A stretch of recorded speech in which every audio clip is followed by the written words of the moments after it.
It's a huge game. It's all about algorithms and all that kind of stuff, but it's also about frustrating us as advertisers. Because I'm going to talk to you today about advertising. If you're going to play, you're going to have to pay. Here's what the conclusion I have come to this year. You'll either pay with your time or your money. Okay, roadmap to success. And I put this for online marketing for local business because I think a lot of people have this notion that, at least I have for a lot of years, that basically online marketing is really for the world. And if you market out to the world, if you get enough broadcast, then you'll get some return. And it's an infinitesimally small number that you need to actually do very, very well online. The emphasis over the last 2-3 years has actually been on how do you implement online marketing for local businesses. And so that's what we're going to look at today. I'm going to start this story with this picture. It's a Dodge 1500 pickup truck. And a few months ago, Bev and I were doing a conference in Kelowna, and we loaded up my trooper. Many of you have seen my faithful trooper. And we took all our books and all our belongings, like not belongings, but we had a huge inventory jammed into the back of the trooper. And Sarah and Avery came along as well because they wanted to do, we were going to sell all this stuff in Kelowna and then come back with antiques and collectibles from all the vintage stores that they were going to visit while I was working hard. And turns out that between Merritt and Kelowna, the thing breaks down. There's transmission fluid all over the highway and we're going nowhere. So call up my friend, he takes us into the city. $300 tow job later, we get the trooper in there, and I already know that the repair is going to be worth more than what the truck is worth, so I just gave it to the mechanic. And so we had to rent it something, and the only vehicle I could get in Kelowna to return back to Victoria, that they would let us keep it on the island, was this truck. It was the only thing we could find in Kelowna. It was a Dodge 1500 with a Hemi. And I was like, cool, this is so awesome. What blew me away was actually the thing gets phenomenal gas mileage. It cost us $65 to drive from Kelowna to Victoria with this thing. And it was like, my Honda takes $65 to drive that far. And it's an amazing vehicle. But what was more amazing to me was the day or two after that, every time I opened up a page on my computer and went browsing on the internet, what did I see? I was seeing ads for Dodge 1500 Hemi pickup trucks, 4-door, silver, everywhere I went, on ads all over the place. And I don't know if you've experienced this or not, but have you ever kind of gone, I think these people are following me around. They know what I'm doing, they know what I'm thinking, they know what I bought, and all that kind of stuff. They browsed in my computer. And guess what? It's true. I'm going to show you some companies that run parallel to Google. They're not part of Google, but they pretty much know everything about you. They know all your credit card purchases, they know your education, they know your income, they know where you live, whether you paid for your house, all kinds of, your debt, all kinds of things. And they know your buying habits and your purchasing habits. It's wild. So if you're freaked out by this, it's a horrible thing that you're going to hear, this next little thing that I'm going to tell you. If you're a marketer and you want to do something with it with your business, this is amazing. So I'll just let you know this is a two-edged sword, and some people are like, oh, this is horrible, I need to get out of here right away. And some people think, show me more, this is kind of interesting. So I'm going to introduce you to my cousin. And he's one of the main reasons I came to the island 4 years ago. It was almost precisely 4 years ago that we moved here.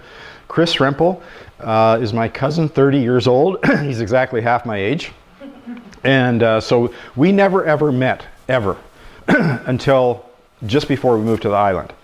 And my dad told me, you need to find out what Chris is doing. We don't understand what he's doing. He's doing something online. He's making millions of dollars. He's got a whole collection of Porsches.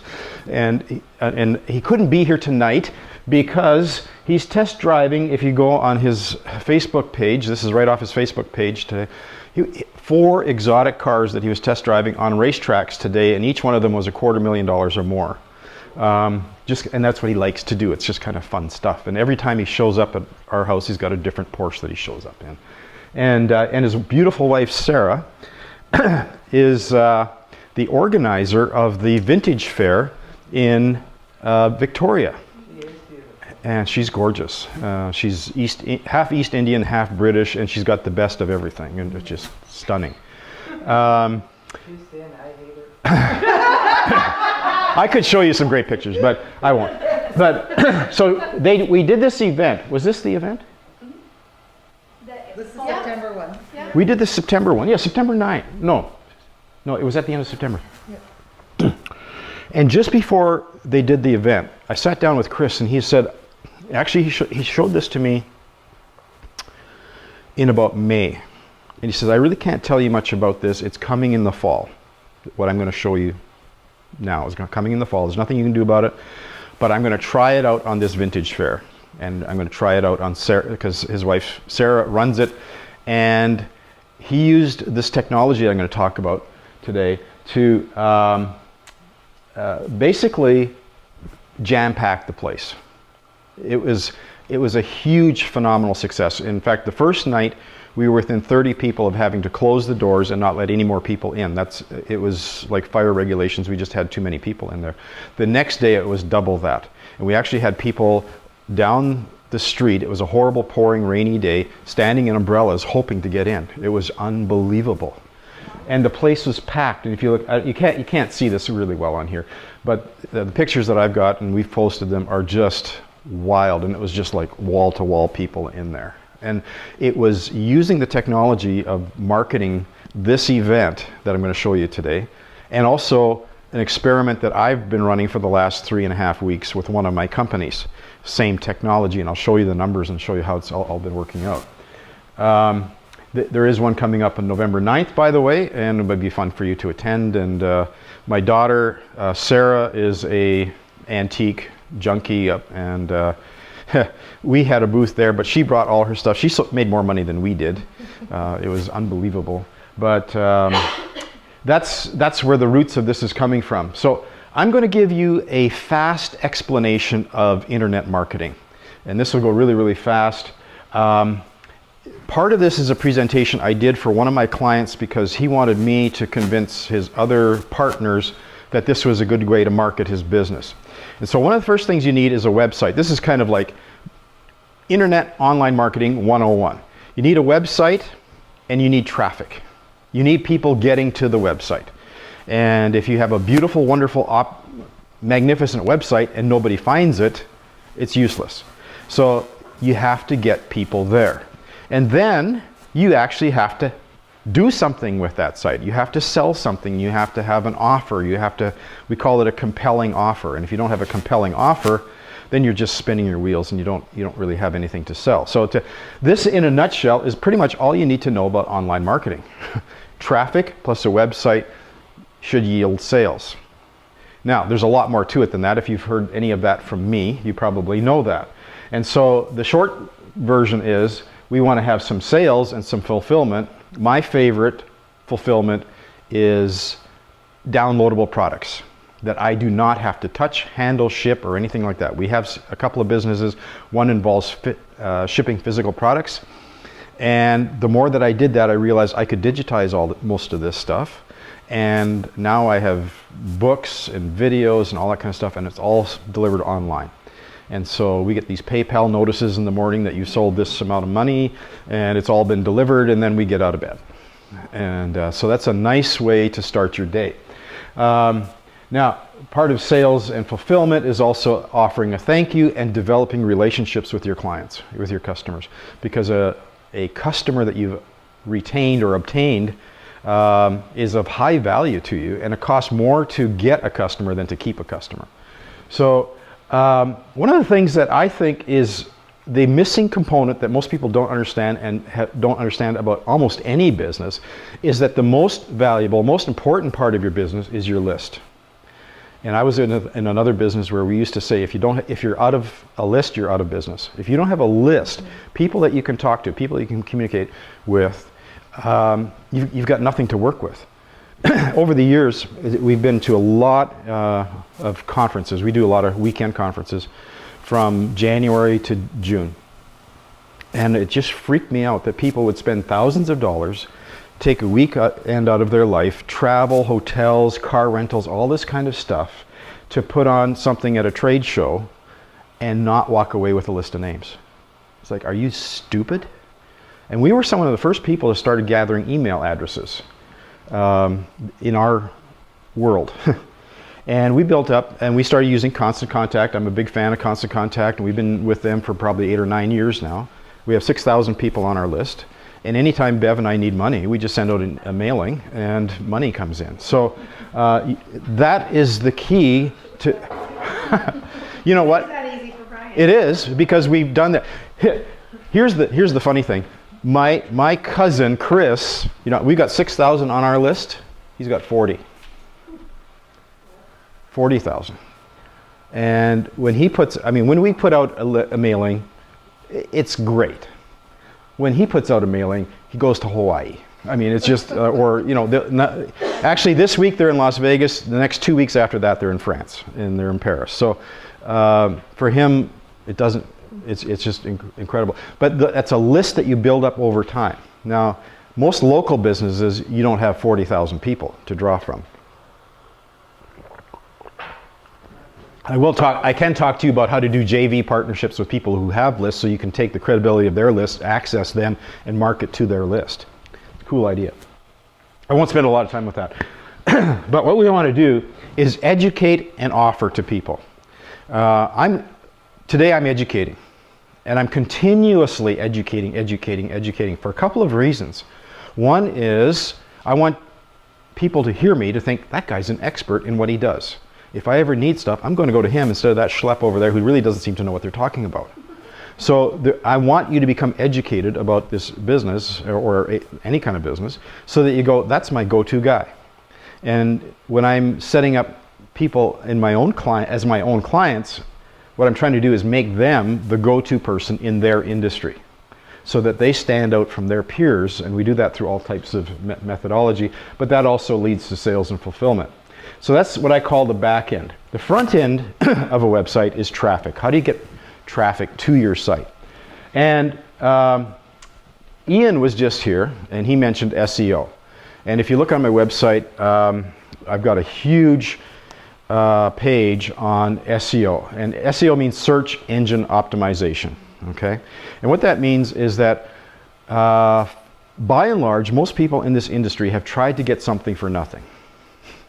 This is kind of a premise that most, I'm going to say some dangerous things and probably annoy some people, but this is just my experience here. Chris also has an SEO company, and I'm going to show it to you in a minute, that has 400 employees, all over, about 250 in the States, another 150 in the Philippines and India, and he does all the back-end SEO stuff that drives traffic to websites. It's huge, but he is mad as HE double hockey sticks with Google, because Google has become a beast that is trying to do everything they can to thwart SEO. You have to remember why. Good question. Most people don't understand what business Google is in. Making money. Google is in the making money through advertising business. That's it. They make $165 million a day selling advertising. A day. $65 billion a year. I divided that out in my calculator. How much is $65 billion a year? It's $165 million a day, every day, all day. And I just got a coupon in the mail. Yeah. Buy $25, I got the same thing. Yeah. And you know what? It's a drug. It's heroin. And and I just throw them away, because they want you to get started on Google AdWords, and it's a pretty expensive way to do stuff, but it can be effective. So what's happened historically, and when I say historically, I mean in the last 7 years. That's about as much history as we have in this business. The SEO industry has been in battle with Google. And it's kind of like, okay, Google's doing this to thwart us, we're going to do this to counter. They're doing this, we're going to do this to counter. And it's always this back and forth. And like he said, it's costing you money, it's costing you time to figure this beast out. And now they've just come out with a whole new algorithm, which they do about every 6 months, to truly screw the whole thing up again. So SEO, as important as it is, I would say as it used to be, because it used to be, oh man, I'm on page 1 ranking for my keywords. Well, if your keyword is social media marketing in Mill Bay on Cooper Hawk Rise, chances are you'll be page 1, number 1. How competitive is that? Not at all. Nobody really cares about that because it's too broad. It's called a long tail keyword. And so what a lot of SEO people will do is give you long tail keywords to qualify for, but it doesn't give you any traffic. So it's possible to be on page 1. I'm on page 1 with all my companies, page 1, number 1 or 2, with excellent resources, Webster's Academy, Inter-actions. But I established that a long time ago, and once you get up there, it's hard to bump them off. So SEO is significant in driving traffic. It's not the only thing. The other thing that's been very significant in driving traffic is social media. And again, Google is is analyzing what's called your social media influence score. And it's like a credit rating. I don't know if you know this or not, but every one of you has a social influence score. And if you want to find out what it is, just sign up on my front page on my website where you can fill in your name and address, and I actually get a social influence score on you. I can tell how many people are connected to you, how strong your links are, and how much influence you have on the net. But you'll be on his list after that. But Yeah. is that different than clout? Or is that clout? It's very similar to clout, same idea. But basically what it means is you are ranked based on your social influence. So now, the thing that's happening with Google, of course, is they want you to rank on their properties, not everybody else's. And so they're really pushing on Google Plus and a lot of this kind of stuff. And they'll weight the relative value of your ranking based on how active you are in Google Plus as opposed to some of these others. So, and it's kind of their ace in the hole, and it's the one that's kind of being ignored probably the most. The other one that I'm a big fan of is video marketing, and there's a huge reason for that. One is I think it's incredibly powerful, and I've believed in it now for a number of years, and it's working very, very well. The other thing is that Google owns YouTube. So what you're going to find right now in Google, and I'm getting this from Chris because he's like the champion fighter of all of this. Google right now is pretty much favoring on page 1 Wiki. If you look at most searches now, Wiki is on page 1, Wikipedia and those kinds of things. About Us is usually kind of a page 1 thing. And they're starting to, and YouTube is a page 1 thing. So those 3 things, and Yellow Pages, they sold their soul to Yellow Pages, and a lot of Yellow Pages stuff now is dominating page 1. So if you're doing a typical search on page 1, to get organic search, you're pretty much as good as you can hope for right now. You're getting bumped to page 2. And it's a very, very difficult game. And the reason it's difficult is because they want you to pay. They are trying to do everything they can for you to avoid, for you to have to pay as opposed to trying to get something for free. Now, this is I'm just going to race through some things that you should have. One is a website. I have a website. That means you should have a website. Sales and fulfillment. What I took off of here, with a presentation I did, is some way of doing e-commerce on the web. If you've got a product or service to sell, you should be able to move that through your website, and you should be able to accept payments and get something happening that way. Most of my websites come preloaded with some kind of ability to buy and shop. PayPal is a wonderful thing. What we found out on physical products is that actually you can ship through PayPal through the post office cheaper than you can do it through the post office. And we ship probably 20 packages a day through the post office, and if it comes through as a PayPal transaction, we're saving about $3 or $4 per package through PayPal than we do through. So easy to set up a way to deliver your products. Now, if you have a service or an intangible, you could still take a deposit or something like that, but those are good kind of things to do. The other thing is a list, and there you go, Constant Contact. This is our list here. That was like a few months ago, 5,500. And you can break it down and segment it by provinces, interests, groupings, different kinds of things. If I'm working on a certain kind of campaign to schools, like right now we're working on schools, and so I can target schools with my app program and send emails only to those schools. This, who was I just telling the other day? Just get constant. Oh, I was telling Norm. said, you're working so hard on your email list, you need to get on a program like this. Or was it somebody else that was trying to use Outlook? And Outlook is a disaster because you can only send 99 at a time. Your chances of getting spammed or rejected are huge. Just pay the $20 and get on this. As well as your local constant contact. Exactly. There's referral fees, right? Okay. And then Microsoft's going to bury Outlook in 2 years. they should. It's a disaster. They should bury Internet Explorer too while they're at it. Yeah. Definitely. Obviously, Email Express will go down. Well, as long as you're doing something that can do nice pages for you, nice graphics, all this kind of stuff. I'm going to show you some killer, deadly stuff that you can add to your email that just put our marketing through the roof. Here's traffic. I like that little graphic. I thought that was pretty cute. And we're going to talk a little bit about traffic. SEO keywords. You're going to love the next graphic that I have after this. We used to spend so much time trying to figure out what are the keywords, which ones should we pick, how should we put them in our titles, in our paragraph headings, what we should, and actually it's called keyword stuffing. If you actually stuff your front page with enough keywords, hopefully that will work. Well, that tool is gone. Google just took that off.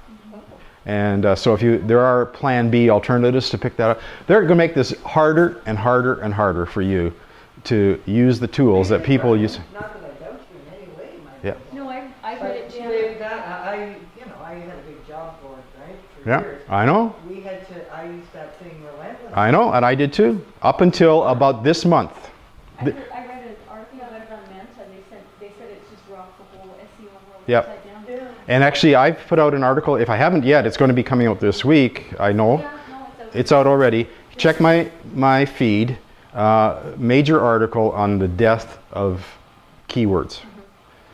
So this is revolutionary stuff. This is shocking stuff. And you are lucky to be in this room because I spend about an hour, hour and a half every morning researching this before I start even working on other things. And I used to do this so much. It was just unreal. And now it's gone. So there is a company called PosiRank. It's a company owned by my cousin Chris. And there's a lot of things that you can do to help your SEO rankings. Google looks at a lot of things. They really want to see the influence of your website on the net. One of those things is keywords. I mean, that's one thing. Content. They love content, and they pretend to believe that you should put out great content so that people will be attracted to the relevancy of your site. The underlying message is we want you to work really, really hard doing all kinds of stuff so it drives you so crazy that in the end you'll just buy Google ads. It's easier. So you could do article writing and submissions. By the way, this is all automated through Chris's company. And I'm not here to sell you on stuff. It's just he has it well categorized. Blog posts, press releases, authority sites. He does pyramiding. One of the things that Google looks at is how many backlinks are coming back to your site. If you have a lot of backlinks, that means a lot of other people think that your site's valuable. The more backlinks, the more valuable, the more it pushes up your rankings. If you have very few backlinks, it shows that you're basically irrelevant on the net.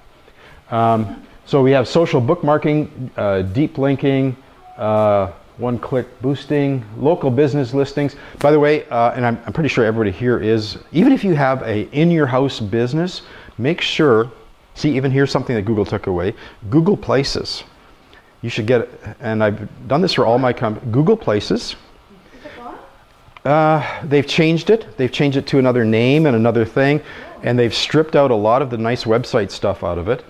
And again, they're just making it harder, quite frankly. But if you don't have it, get it for sure in any kind of business, because at least you get a pin on the map, and that helps. Let's see, Twitter tweets, video submissions. These are some of the services that Chris is offering. Article writing. This was another way to make you appear to be an expert. And the way that you get backlinks is you write all this wonderful article about your industry, and at the bottom you say this article is by Corey McCosh, email, and then your URL to your website. And that's, people would do that hoping that other people would publish that stuff, and that would be a backlink back to your site. And that's the only reason people write articles, is to get backlinks on other sites. And you post it where?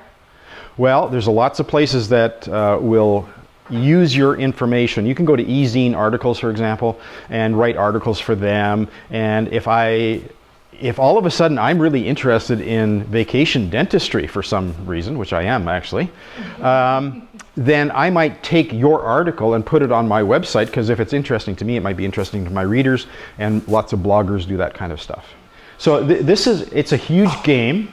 It's all about algorithms and all that kind of stuff, but it's also about frustrating us as advertisers. Because I'm going to talk to you today about advertising, and that if you're going to play, you're going to have to pay.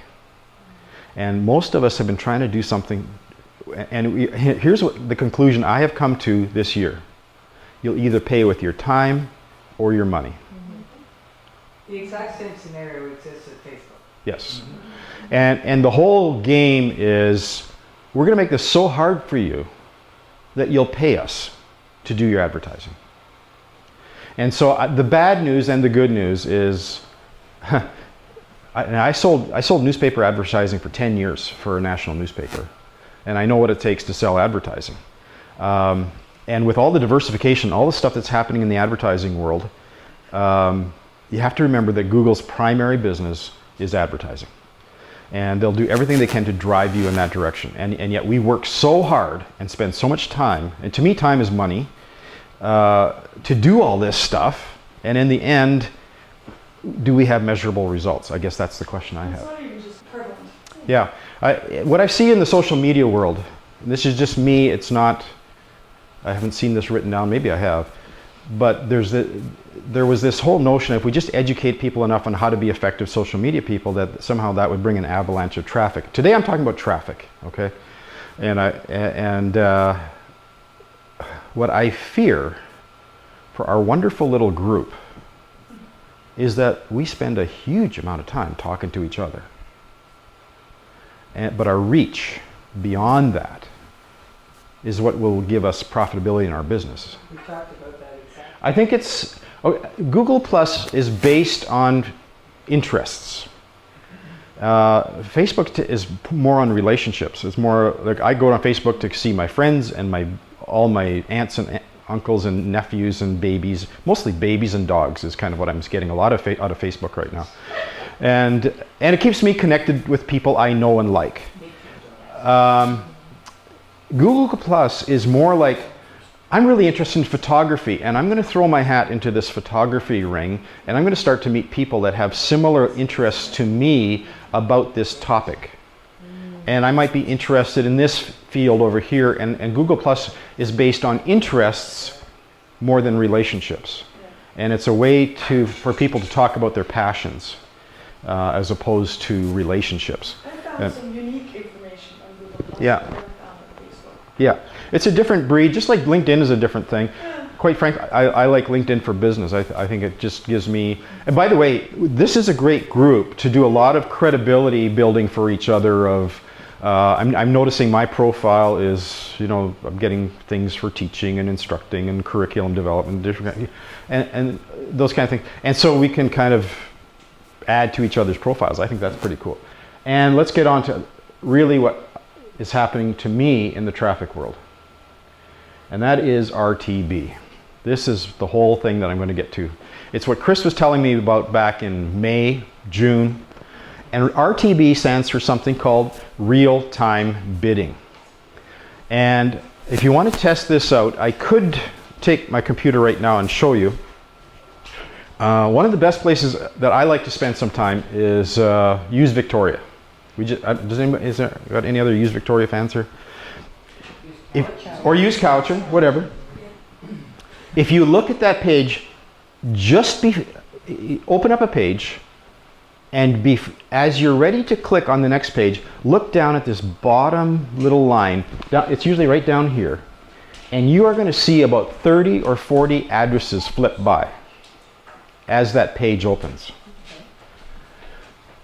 From the time you click to the time that page opens, an auction is happening. for the ad space on that page. And it happens in about 10 milliseconds. And it's an automated auction, and the highest bidder gets the rankings on that page, gets the preferred spots on that page, based on what their criteria is and what they want to do. And this is happening billions of times every day as you're opening pages that have advertising on them. And that is how that Dodge 1500 pickup truck started to follow me around. Because and what was weird about this was we have a company credit card, didn't even have my name on it or anything, and yet it knew that my computer was involved with a Dodge 1500 pickup truck. So you went to the site and it knew that this is what you were interested in? Yes. It just kept showing you ads? Yes. For Yes. You didn't even post anything on Because of your Facebook or it No. was simply a credit card transaction? Yep. I booked a hotel last weekend for my trip coming up. I've been getting Clarion ads. Oh yeah. For the They'll whole Clarion group. Yeah. This is a technology, I'm going to tell you, there's been 3 layers of this technology available. One is for the Fords, GMs, and Chryslers, and Kellogg's, and the Coca-Colas, and those of the world that are spending $10 million or more a year in advertising. They have, and I'm going to show you what this looks like, but they have a platform that they deal on where they are also RTBing for ads showing up on websites. There was another layer that got introduced about a year ago for ad budgets that were in the $30,000 a month range. So you had to commit to a minimum of $30,000 a month to play this game. And this is kind of like, what I'm going to show you is kind of almost like Las Vegas, except that you can actually control the thing. And with this platform, and it may sound like a lot of money to you, but I'll tell you what, when it comes to a little newspaper ad, $500 is no big deal. It's a minimum buy-in of $500, and you put this money in a kitty, and I'll show you how that works, and then you have money to play with to start playing in the auction, okay?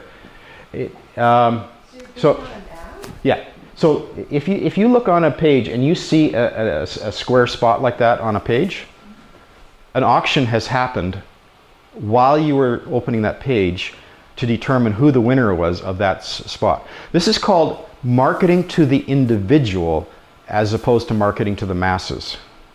This is quite revolutionary. I was in the newspaper business and we would always talk about circulation. Oh, we have 100,000 circulation and a readership of 200,000 because we always make up this number that there must be 2 people reading each paper. We have no way to prove that. We just thought that must be happening. And lots of newspapers will tell you what their circulation is and tell you what their readership is. But they don't tell you if anybody's actually looking in that or looking at your ad. And so it's not very quantifiable. So the way I would sell newspaper advertising is we would tell an advertiser, hey, your competitor's in there. If you're not in there, they'll see them and not you. Oh, I better be in there. And it was mostly appealing to the ego of the business owner. Because if you're not there, the other guy's going to be there and you're going to look like a schmuck, so you need to be in there. Okay, let's do it. But this is all about numbers and measuring results. This is wild. So here's what it looks like. Here's you as somebody looking at your computer screen, okay? And this is the screen that you're looking at. And this could be on a laptop, it could be on a tablet, it could be on a mobile phone. This works for mobile as well.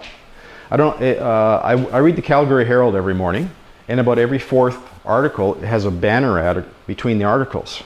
Those are RTB ads. Somebody has bid for that ad space for my phone. And is the ad that pops up related to you and you're interested in anyway? Highly likely. Good. Yes. Now Google would say, and the people in this industry said, this is to give you a more enjoyable browsing experience. Because you're getting personalized information instead of stuff that you really don't care about and don't want to see. So that makes it a better thing for you. But that's fatal for better it, I money, think, right? right? That's it's the same type of assumption that Facebook means. We're only going to put your post into so many things because we believe they want to read it. Yes, yeah. So they make a lot of judgment calls about what they think, and they have a lot of data to back it up. But I want to show you the process here. So you're looking at a page. On that page are ad spaces, okay? And there's different sizes. It's called above the fold, below the fold. And you pay, sometimes we pay less below the fold than above the fold and those kinds of things. This is called an ad exchange. It's kind of like the stock exchange of ads. And in there's buying and selling of ads going on. And what happens is this is called a demand side platform. This is actually called, in here is what's called, in the advertising world, it's called inventory. This is stuff that we can put on a website. These are called publishers. If you have a website and you have ad space available, you're a publisher. Okay, and here is something called a DSP. It's a demand side platform. It's a bidding platform. It's a place that you can go to bid to put your ad up on that site. Okay, this blew me away when I started to learn about this. It was like, this is all happening in hundredths of a second as you're opening a page. And RTB is the way to access that platform. Now, this was a sheet that I stole from Chris. He was on my computer and I screenshot this. And this was the Vintage Expo, just to give you an idea of cost. He bid on 1 million possible impressions. An impression is an ad on a page. Okay, and he won almost exactly 1 million as well. And unfortunately, I can't read these. The cost per 1,000 was what, 50 cents? 50 cents. Oh, his bid. He bid 50 cents. He was winning at 36 cents. His total spend was $336. He got what, 402 clicks. 402 clicks, and his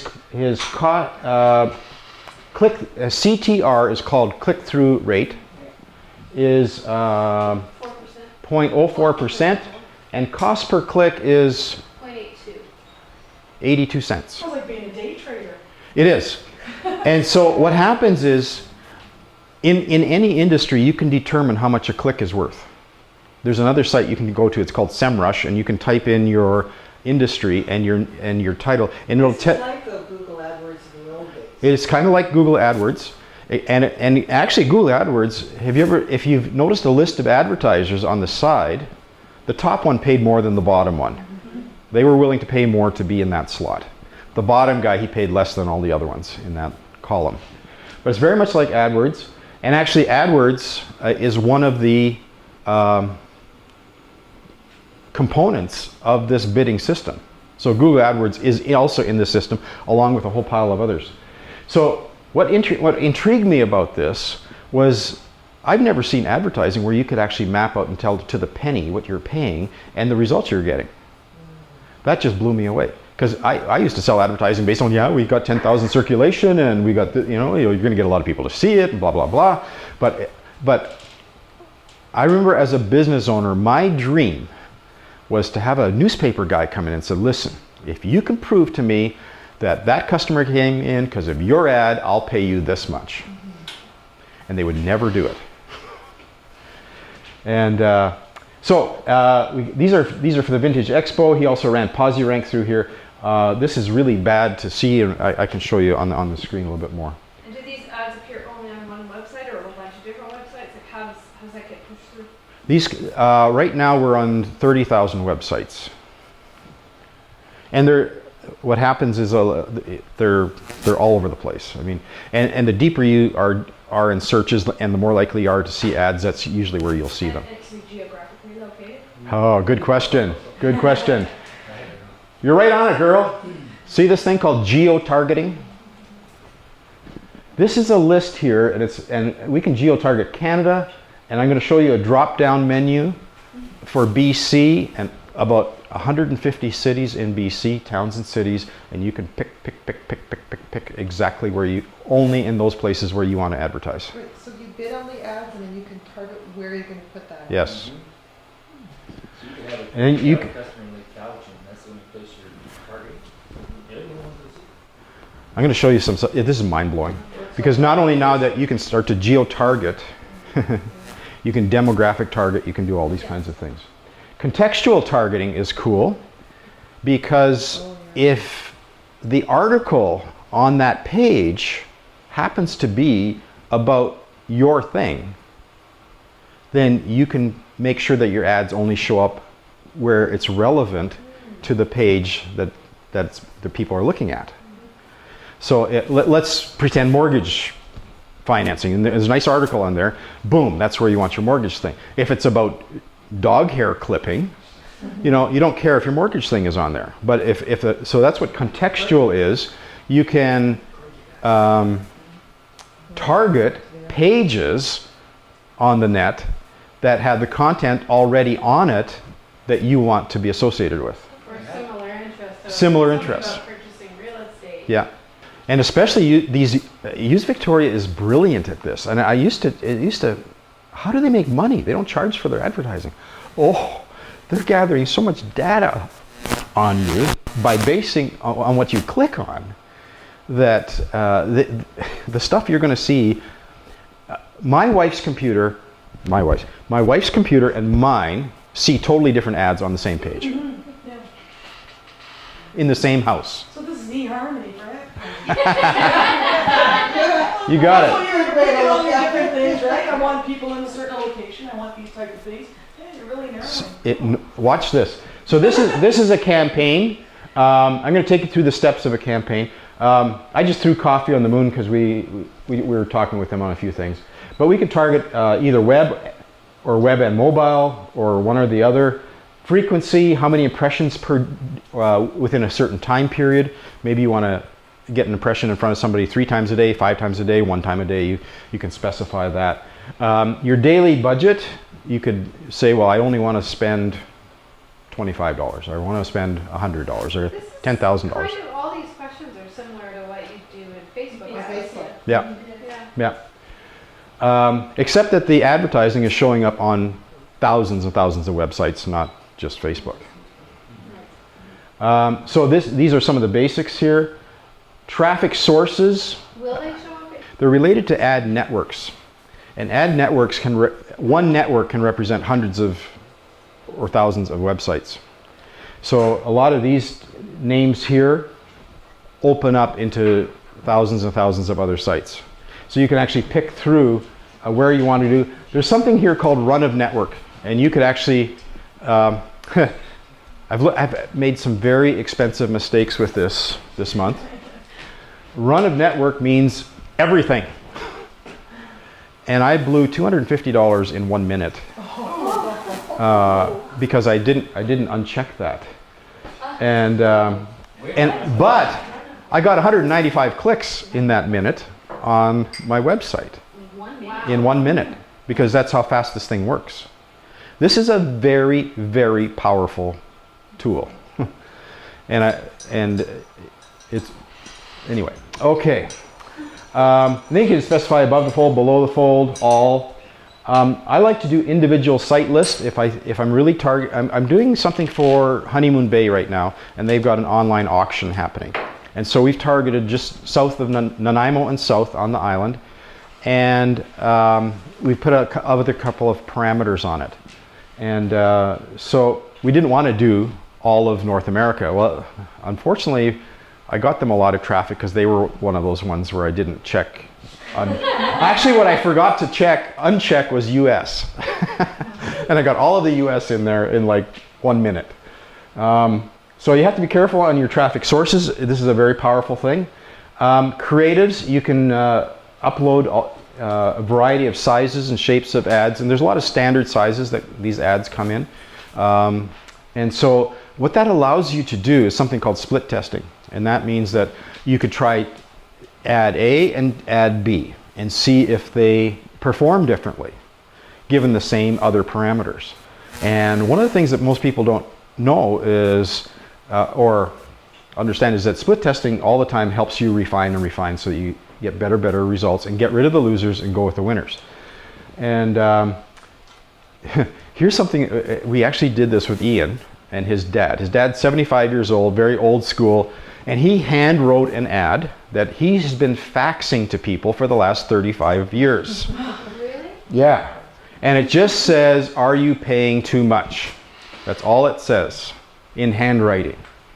So I scanned it, put that on as the ad. They actually approved it. I couldn't believe that they actually approved it. And we were running that ad for a long time and getting hits. I mean, I was getting hits for them. And Ian wanted to prove to his dad that it wouldn't work, that he needed to get modern and update. So then we did a split test. And I put a really fancy ad that had flashing graphics and things running underneath and animation and all that kind of stuff. They were identical in performance. It blew me away because I was, and Chris told me this. He says, you know, I've tried all kinds of different things, and what I've learned from this is that whatever you think, you're wrong. And he says the only way you know is if you look at the numbers and see how one is doing against the other. And it just blew me away. This little handwritten ad that looks ridiculous was doing as well as this fancy glitzy ad that I had made for him. So that's creatives, and you can make your own ads, you can have somebody make them for you, whatever. This is geo-targeting. What I wanted to show you was, this is Canada, and this goes on for hundreds of countries. I mean, this goes all the way around the world. And you can target by city, all the way down in, this is BC. And so when I was targeting south of Nanaimo, it was pretty well took in everything on the island. Every area was listed. This is called contextual targeting, and this is really what's worked well for Webster's Academy, because I didn't want to be everywhere. I wanted to be where people were interested in education. So I picked out education, and I picked some of these: online learning, distance learning. There was some other ones that I felt were relevant, so that if people are looking at information on that, it would be, the ad would be corresponding. And I'm just doing this to show you, we could spend all kinds of time and I could show you how it really works. Demographic targeting, you can, and there's 3 main huge databases that you can go from, and you can even further refine it based on all kinds of interest levels, and it gets pretty fine-tuned. This is really great if you want to do the whole United States and all of North America, but you only want a slim sliver of interest. The one that is wild beyond belief is, once you've done all this targeting and you start getting stuff out, you start getting clicks and you start getting response, and you get people clicking on your ad. That's huge in the online world. It means somebody's interested and they want more information. That's kind of have to take it at that. Once they click, this is the holy grail right here. Once they click,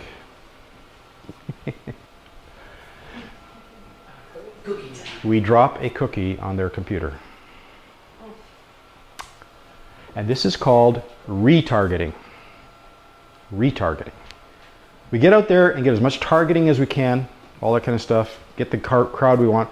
But once they click, now, if they don't clear their cookies, I own that computer.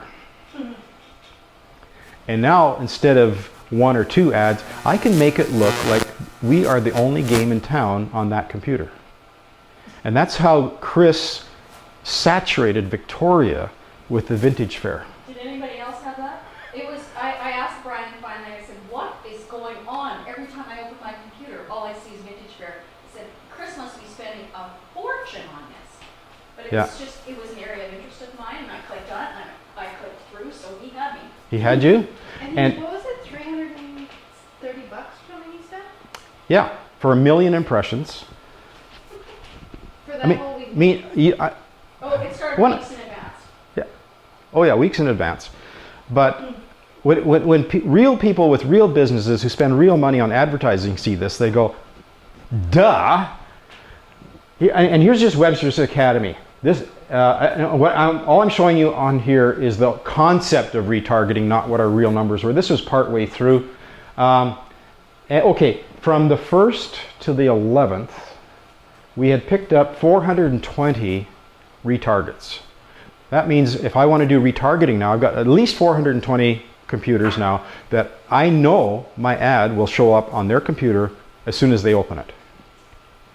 Or if I want to do it multiple times on that same computer on multiple pages, no matter where they go, no matter what website they're on, that they'll see my ad. So that's called retargeting. And this to me is like, oh my goodness. It gives you a second chance to convert a visitor. If the majority of your traffic is made up of one-time visitors, whether it's from paid or organic sources that would have otherwise gotten away, retargeting allows you to continue marketing to those visitors who get them back into the conversion funnel. Now here's what's cool. We take a little bit of HTML code and put that on my website or whatever the landing page is that opens up when somebody clicks. That's what drops the cookie on the computer. So I can take that same piece of HTML and I can put it on the front page of my website. I can embed it into emails. They open my email, it drops a cookie. Now I can send an ad to anybody that opened up that email. Hello. Could you say that again? Really though. What? I did this, and when you see my results on Webster's, you know, Bev has been after me for a year. Do something about Webster's. How did you figure this out? Like, did you, how did you get hold of that code? Well, they give it to you. It's on here. It's called a retargeting code. But it's a little piece of HTML. It's invisible. Nobody can see it. And I put it on the front page of my website, and then we started putting it on all our pages on Excellent Resources, all our pages on Webster's Academy. So if anybody from anywhere, for any reason, visits my websites, they get a cookie. And they'll start to see ads from my company. That makes me want to clean my cookies, Dave. It does. It does. It does, so we can do that, but most of the general public doesn't do that on Yeah. a general basis. Forget it. And you know what? It's already happening to you. I'm just telling you what's already happening to you. And then the choices, and as an advertiser, I'm just saying here's tools, okay? I just, you're not Yeah, interested. you know, and I'll tell you what, It goes in. if all of you did that, it wouldn't matter. Because there's somebody that will. Yeah. And the numbers that we're talking about are less than 1%. So 99% of the people are like you. And you can make a fortune from the 1%. As a marketer, you look at the numbers, right? And what I'm looking at is, so what else are you doing in advertising, and tell me how that's working for you. So the other thing you can do is build an asset by capturing your audience data. Do you remember what I was saying about my email list? That's an asset.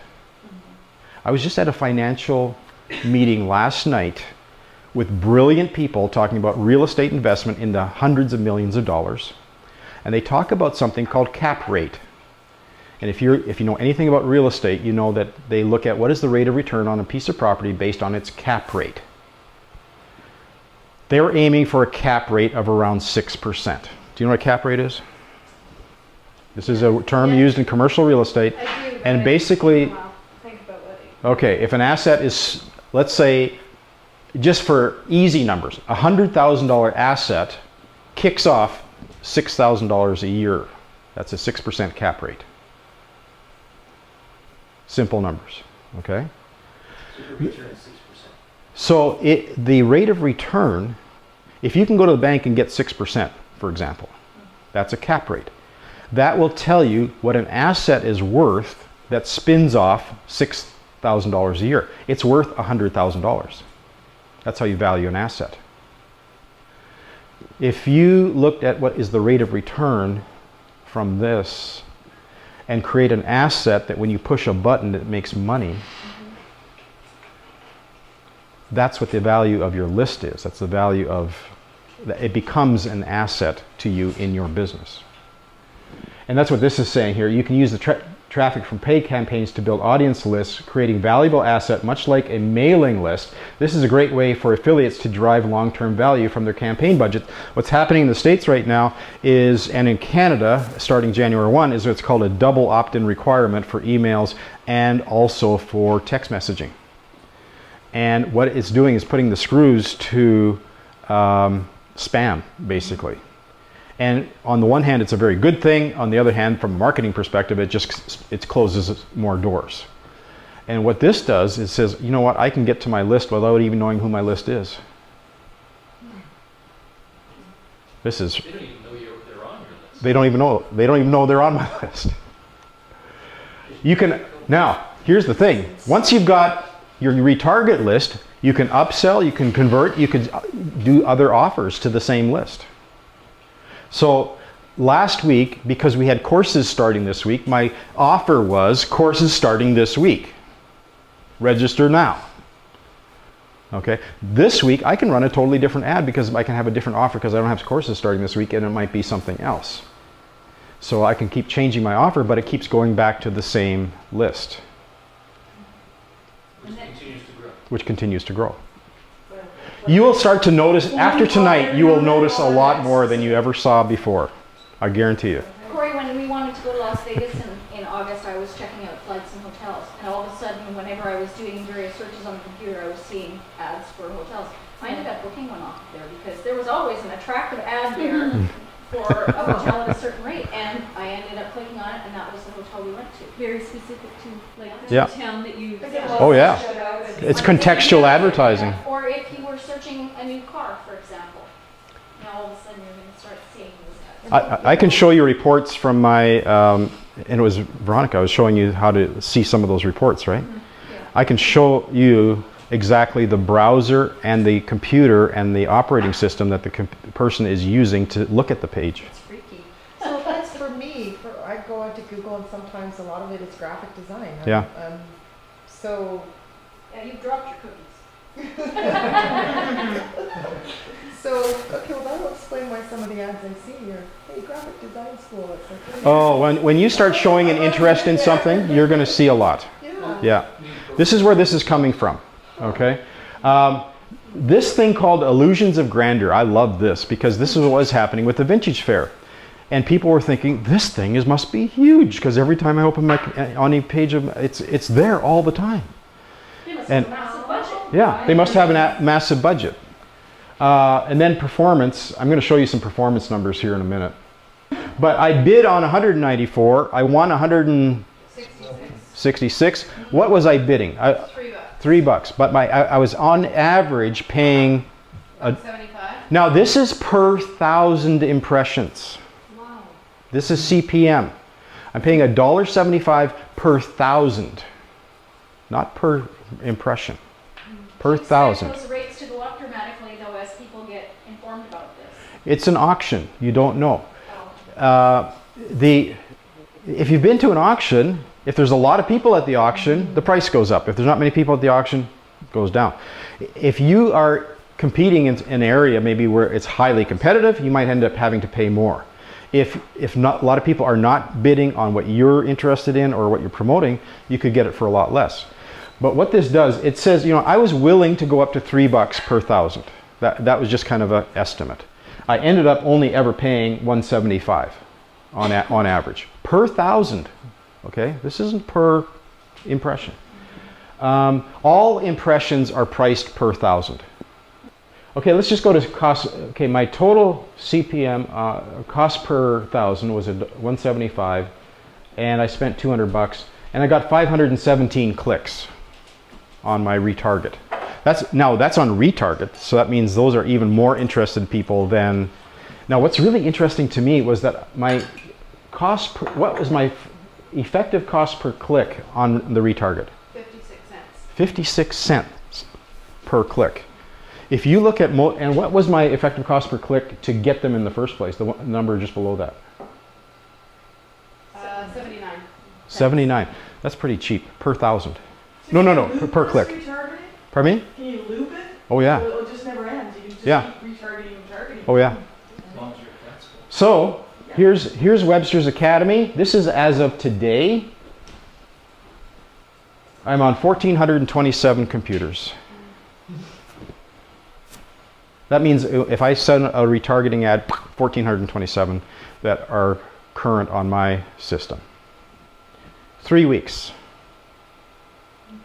Actually, I started on the 15th, so it wasn't even that 3 weeks. Now I'm taking you to my website. This is the Webster's Academy. I'm using Webster's as the guinea pig here because I didn't want to use anybody else's stuff.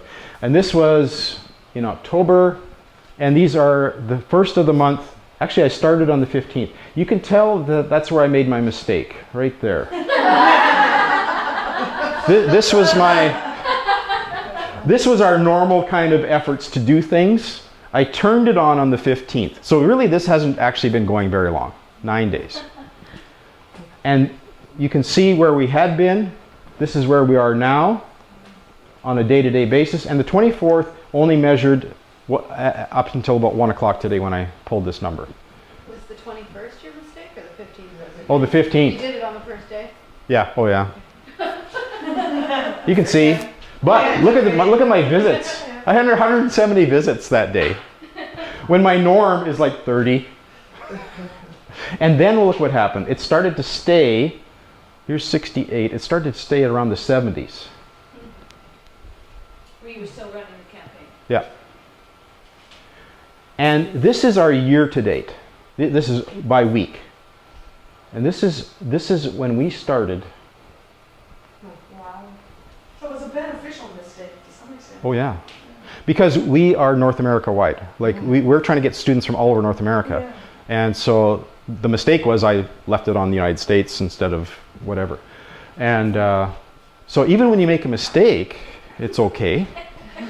And this is the week. This is our highest week ever. And this is this week, but we're short because we still have a few days to go. So I wanted to kind of show you where we are as of, this is real live, real numbers doing real business, and it's real traffic. Do you know what the percentage growth has been since the 15th compared to the norm? Yes, the percentage growth was around, day by day, 31%, 18%, 54%, 32% from the day before. The week before. Yes, from the week before, pardon me. So somewhere around 32%. 30% a week growth. Hello? Now go to your newspaper guy and say, you know, I'd like you to show me your numbers, or a magazine ad, or, you know, a bulk mailing, or whatever you do. I don't know. Anyway, that's what's been happening for us. And I'm very, very excited about it. It's a whole new frontier. It's wild. It's the wild, wild west of advertising. And what I've come to, this cost me $500. And in the world of advertising, $500, I mean, what do you get in the local paper for $500? I mean, it's a little display ad, maybe that one time. Good question. I'm glad you asked that. You'd almost think I paid her to ask that. She's in for me. He's got that in the audience. I got a plant. I'll tell you what, it's been very, very hard for me to price this because I didn't know, there are no rules. Chris said charge 100%. So what he said was, if they give you $500, charge them $1,000. Because it takes brain power and time and effort, and setting up the campaign, we do the creatives for you, all that kind of stuff, and it should be double. I found that a little hard to take, so, and especially for small businesses like ours. Ford and he drives the Porsche. Multiple Porsches. So I have to. Hudson Valley is way different than Victoria too. Yeah, absolutely. Yeah. Not But that you've it- got business all over the place. So Yeah. So it really depends what kind of business you want, what you want. But here's what I'm proposing to do, and this is, and I've kind of, because I've worked with a few people now and kind of got a feel for it and my time and all that kind of stuff. Here's what I'm proposing, and I'm not trying to sell you on this, but and it's evolving, so it'll probably be more later than it is now. But I'm charging $200 to set up a campaign, and 30% of the spend to manage it. It probably should be more like 40, but if you spend to set up a campaign, the campaign could keep running for months or whatever. But to set it up with all the targeting and all the things that we'd want to do, create an ad and get that into place, $200 to set all that up, which is pretty cheap, and then 30% of whatever you end up spending.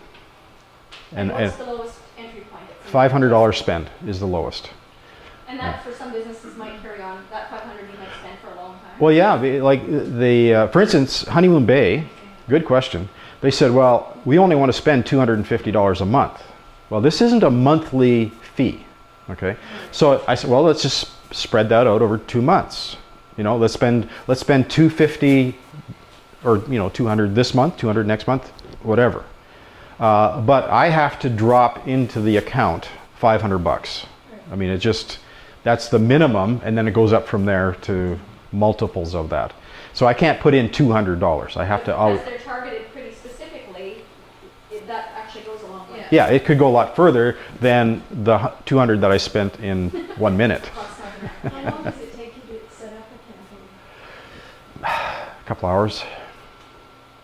And it's a lot of decisions. There's a lot of decisions to make about where do you want to be, what do you want to do, who do you want to target, what are all the parameters. And then the other thing we do is we stop the campaign and readjust. So, and we'll go, about 2 or 3 days in, we'll stop it and then analyze, okay, where are we paying too much and getting too little from these guys, and maybe we should redirect some of this money to these other ones, and here's a bunch of losers, let's take them off the list. And no, you can literally do that. And so it's always fine tuning. So this is not like any other kind of advertising where you're going, here's my newspaper ad and here's $500. It's a lot of precision in there that you can work with. So does this then increase your SEO? Or is it completely separate? Well, my short answer, you bet, is I don't care. Because I'm after traffic. Driving traffic to your website, See, SEO, you can have great SEO and have no traffic. I'm concerned about traffic. I want people on my site. That's what I want. And we chase a lot of things. Like I'm -- ranked for Inter-actions for video marketing in Vancouver Island. I'm #1 for excellence in writing. For online classes, online writing classes, I'm #1 in North America. And we've done very, very well on that. But you can see that even being #1 in all of those SEO ranking, it wasn't until we turned the switch on this thing that we started getting traffic. So the better question is, do you want traffic? So is this clicks on your ad or clicks to your website? Both. Because when they click on the ad, they end up on my website. Okay. Or a landing page that you want them to get to.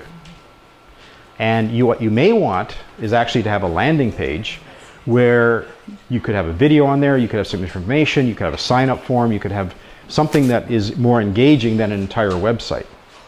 So landing page is kind of like a homepage for your website where you have... A landing page can be a one-pager.